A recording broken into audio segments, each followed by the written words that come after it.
વડોદરા શહેરના લક્ષ્મીપુરા વિસ્તારની સોસાયટીમાં બે પાડોશીઓ વચ્ચે ઘર પાસે ખાડો ખોદવા મુદ્દે બોલાચાલી થઈ હતી। ત્યારબાદ મામલો ઉગ્ર બનતા બંને વચ્ચે ઝપાઝપી થતા પિયુષ ઠાકોરને ઝપાઝપી દરમિયાન ધક્કો વાગતા તેઓ નીચે પડી ગયા હતા।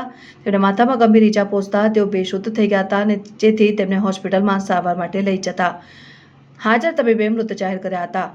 પોલીસે પાડોશી યુવક સહિત તેની માતા અને પતિને ઝડપી પોલીસ સ્ટેશન ખાતે લઈ આવી હતી। વડોદરા શહેરના લક્ષ્મીપુરા વિસ્તારમાં જમીનમાં ખાડો ખોદવા મુદ્દે બે પાડોશી વચ્ચે ઝઘડો થયો હતો। બંને પાડોશીએ સામસામે ઉગ્ર બોલાચાલી બાદ ઝપાઝપી કરવા લાગ્યા હતા। તે દરમિયાન પિયુષ ઠાકોરને ધક્કો વાગતા તેઓ નીચે પડી ગયા હતા, જેથી માથાના ભાગે ઇન્ટરનલ ઇન્જરી થવાના કારણે તેઓ બેભાન થઈ ગયા હતા, જેથી પરિવારના સભ્યો ગભરાઈ ગયા અને સારવાર અર્થે સરકારી હોસ્પિટલમાં લઈ જવામાં આવ્યા હતા, જ્યાં ફરજ પરના તબીબે પિયુષ રાઠોડને મૃત જાહેર કર્યો હતો।